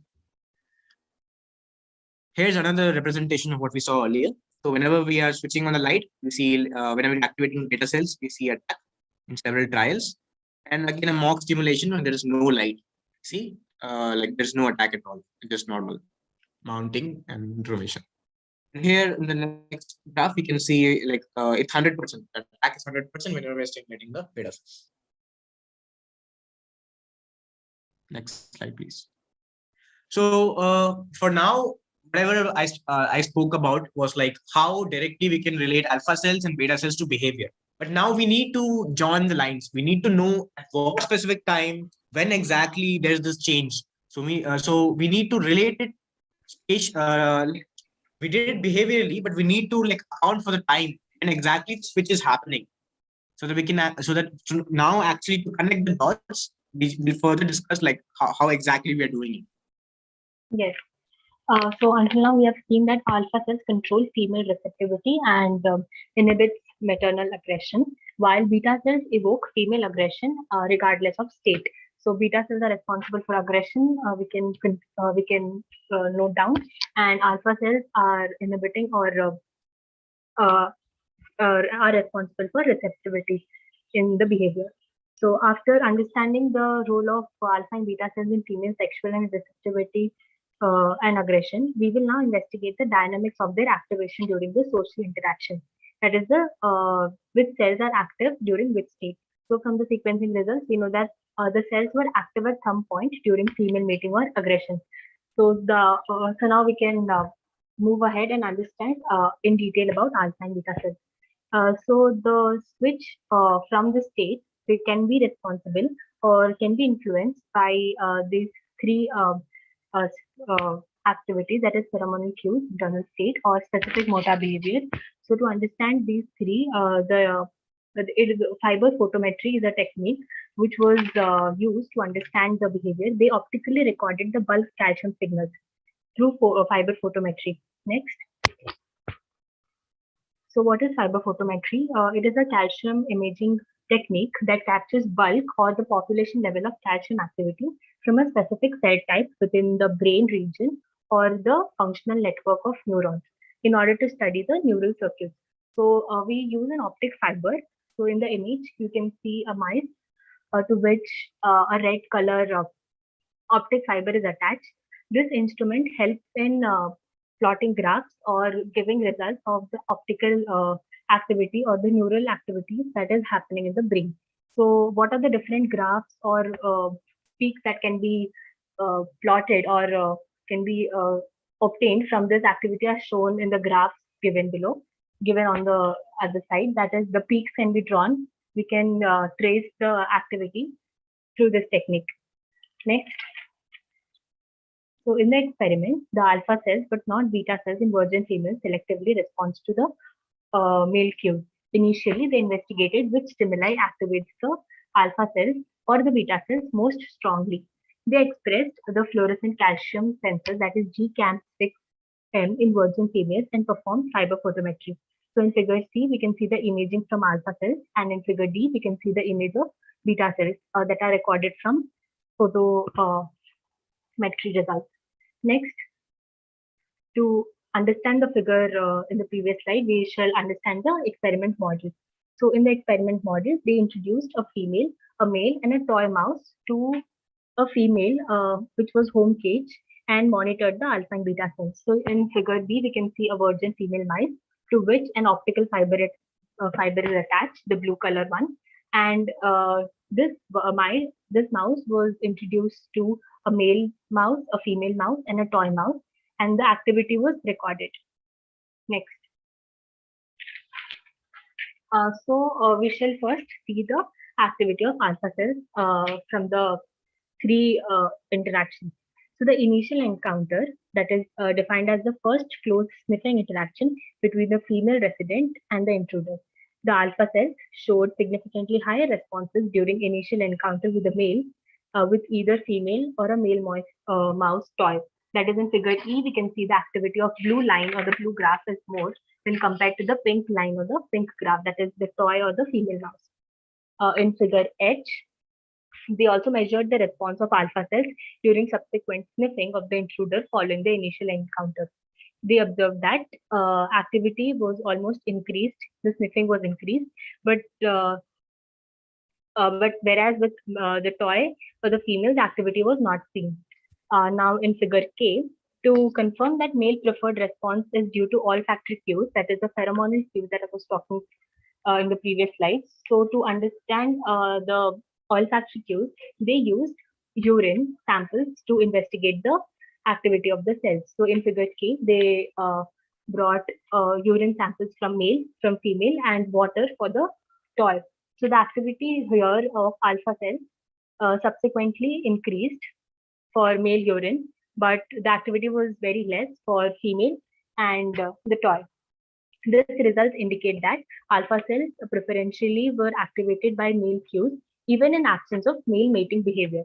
So in figure K, they were trying to explain that even in the absence of male mouse, there was activity seen only because of the presence of male urine from the pheromonal cues. Next. Now coming to the activity of beta cells. So in contrast to alpha cells, the response of beta cells during the initial encounter with male were only slightly, but not significantly higher than the initial response to female in figure F. The activity of beta cells was not significantly different during the subsequent sniffing of a male or female during the activity in figure I. Accordingly, beta cells showed similar response to male and female urine in figure L. These response overall appeared lower than those of alpha cells exposed to male responses. So here in beta cells, we can see that the lines or the graph, the blue and the pink ones are almost equal in all the three cases. But whereas in alpha, we saw that the activity of the blue line was increased. So this figure gives an explanation or concludes that beta cells show very less activity when it comes to receptivity or mating when compared to alpha cells. And we also saw that the male responses was more when compared to a female or a toy mouse. So next, alpha cells are highly active in virgin females during mating behavior.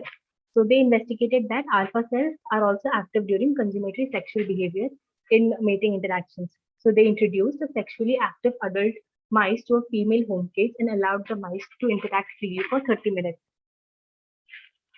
Oh, sorry. Now we will discuss first the male preference index. To understand this graph, the alpha and beta cells among male versus females in figure G, J, and M, alpha cells exhibit higher NPI during initial encounter sniffing and sniffing of urine, but beta cells did not show any significant sex-preferred interactions in comparison to G, J, and M. Thus, the preferential responses of both the cells are recorded here. We can see the green one, that is alpha cells, are showing more activity than beta cells when compared to the initial encounter sniffing and urine. Thus, preferentially, responses of the cells male reported almost entirely activity of the alpha cells population. Next. Alpha cells are highly active in virgin females during mating behavior. So next, they investigated that alpha cells are active during consummatory behavior in mating interactions. They introduced a sexually active male mice to a female home cage and allowed the mice to interact freely for 30 minutes. Here we can see the activity was recorded using an optical fiber. Next. The activity of alpha cells dramatically increased when female was mounted by the male and displayed lordosive behavior in figure B and C. This high level of activity was sustained until the mounting. So the increased activity when with respect to time has been recorded here. In contrast, beta cells were not active during female mating behavior compared with the alpha cells. Beta cells showed very low responses in both the onset of mounting by the male and during lordosis. So comparing figure BC with F and previous slide, F and G, we can see the difference in the activity. Next. Taken together, these data indicate that virgin females, the alpha cells respond to male chemosensory cues are activated during both active, that is sniffing, and consummatory, that is mounting, phases of female mating interaction. But beta cells display similarly weak responses to both male and female cues and are not active during sexual behavior, was the conclusion made by the graph. From here on, Alexa will take forward the experiment model for a female lactating female during aggressive interaction. So in this experiment, they used fiber photometry to capture the neuronal activity of the VMH beta cells during the female aggressive interactions in lactating females to see how they respond. Now, the fiber photometry recording in the beta cells or alpha cells, as well as an aggressive behavior testing, are depicted in this figure shown over here. So on the test day, the female mice was first recorded for 5 minutes to establish a baseline, following at least 5 minutes of acclimatization under the recording setup. Then for the specified period of time, the various behavioral experiments were performed and the fluorescence was recorded. They discovered that when the female or male intruder was attacked or sniffed, the activity of the beta cells was high. The colored shadings that we see in these figures are they basically denote the behavioral episodes. So these graphs over here show the PETH, that is the peri-event time histogram of the beta cell activity aligned to the start of a female intruder's attack and sniffing, and also the male intruder's attack and sniffing. So here the sniffing encompasses all sniffs regardless of whether or not they are followed by an attack. Female and male intruders from the above test can be seen that they both elicited very strong responses, which is consistent with the frequency of attacks against both male or female intruders. We can see from these graphs that around 20% of the lactating females did not become aggressive. The activity of the beta cells in non-aggressive females was substantially lower at the commencement of sniffing than in aggressive females. Furthermore, even in aggressive females, activity was considerably higher at the start of the sniffing bouts, which was followed by an attack, than during the sniffing bouts that did not result in any kind of attack. And this was seen in case of both male or female intruders. They also used ACT sequence to see if there was a link between the IEG expressions in beta cells and aggressiveness. The aggression responding cell type that was #4, as Rakesh told us about, was not significantly activated in non-aggressive females. According to this was according to their transcriptome studies of females who attacked or did not attack during social interactions. Now, their findings show that the female VMH beta cells are active during maternal aggression, regardless of invader sex, and that their level of activity corresponds with the aggressiveness of the animal cells. Now, they also looked at how alpha cells behave during hostile encounters. There was no difference in activity when sniffing female or male intruders, regardless of whether or not they were attacked, unlike what we have seen in the beta cells. Now, a direct assessment of alpha cells activity during hostile versus mating behavior towards the same social target indicated that the mating behavior was substantially more active. This hence shows that the beta cells, which was previously discussed, had the opposite effect. And this proves that the beta cells are highly active in lactating females during aggressive interactions. The discovery of different subsets of the VMH neurons that drive female mating and aggressive behavior, as we have seen, raises the question of whether one or both of these populations undergo activity changes during the shift from virgin to a lactating state. Now, in principle, from what we've known, the switch from sexual receptivity to aggression could involve a decrease in alpha cell activation, an increase in beta cell activation, or a combination of both. And to answer this question, the researchers conducted a 9 to 10 week longitudinal fiber photometric investigation of the bulk calcium activity in either alpha cells or beta cells in virgin females, and then monitored their activity through the lactating and post-lactating stages. So they conducted two types of tests, the free interaction and no contact interaction tests. Now, in the free interaction test that was conducted in virgin females, they expressed a GCAM 6M, which is a fluorescent calcium receptor. Then they measured the level of bulk calcium activity in both the cell types. So the GCAM signals in beta cells were reduced in the virgin state, the green line that we see here. But when exposed to the invader males or female intruders, they rose dramatically in the lactating condition. So when the females entered, when the females entered the post-lactation state, that is the blue line, we can see that the GCAMP expression reverted to the levels seen in virgins, hence indicating that the increase in signals was not related to an increase in baseline of the fluorescent calcium sensor expression. Now, it was unclear if the observed change in the beta cell activity merely represented the switch in behavior or it was a modification of the reactions. So hence, to find out more about this, they employed a pencil cup protected invader to establish a no contact interaction situation to distinguish between the two choices. Now, in this test, the females were only able to sniff the intruder and not engage in any kind of consummatory actions like assault or lordosis. In the no contact interaction, the beta cells in lactating dams still showed a very strong reaction to male or female intruders than virgins or post-lactational mothers.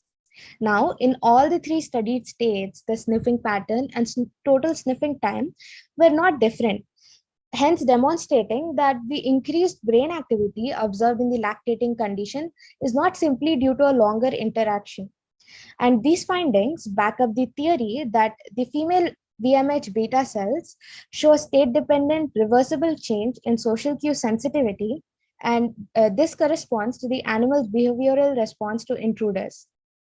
Now, in conclusion, to summarize their whole paper, transcriptomic cell types have emerged as key components of brain organization and function.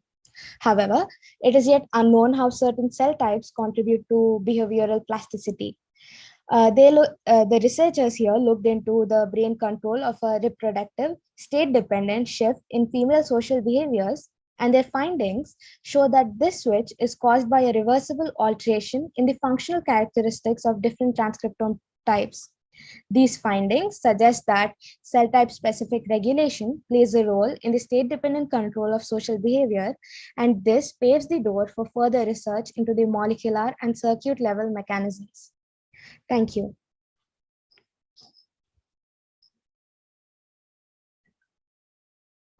Before we end the presentation, we'd like to share our views on the questions here. So we basically chose this article because we were very interested in, after reading the title of the article, we've never done this kind of paper before. The whole story and the way they structured the paper was really very well done, and hence why I think it was easier for us to understand the paper and present it in a way that everyone could understand. Rakesh or Palak, would you please take the next questions? Team building actually helped us cut down a lot of it was very challenging to complete the paper, but because of team, we were able to, divide the paper in parts and focus on a figure separately and have a clear idea of what we were trying to convey. So the team building activity in past few weeks have helped us to make this presentation and pull this paper off and understand a lot about paper and this neuroscience. And the subject was very fascinating because I've never read any paper or article relating to neurosciences. So yeah. I personally think reason I chose this paper was after reading the abstract, and after actually committing to this particular paper, I thought I was fooled because my actual interest was connecting genetics to behavior, and after reading I realized it's more about a particular type of cells, not the mechanisms. So but then after continuing to read it, I did find some common area of interest. For instance, active sequencing was really interesting, and there were certain instances when I felt like it was too hard for me, or at a particular instant I couldn't understand something and I felt like I might need someone's help. But then when I revisited it, I just found it easier. It just always happens to me, if I find something hard, come back later, it's the same thing. It's the same thing, and there's no, I didn't really think about that much, but then when I come back to it, I find it easier. So the journey overall was good, and we all worked at our own pace, and it just came out to be really good. And thanks for Anil sir for giving us this opportunity to come and present this. We feel really confident after reading and talking about this.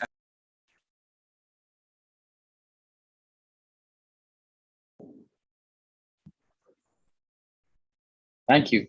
I have no idea. I will be unashamed about this. This story is just so fascinating, and I think it brings in so many different things together, right? I mean, it talks about from the molecular to the cellular and the behavioral aspects. So somehow I actually never thought I would understand this paper, but you guys made it so nice and it very, very comprehensible. So I do have a couple of questions. I think I was writing it down, but does anyone else have questions in the audience?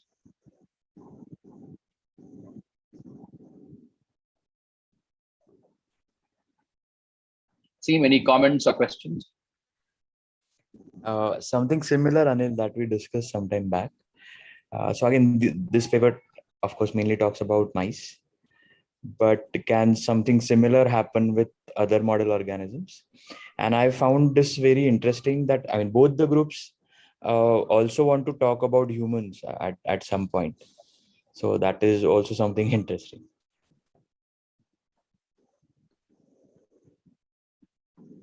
Very good.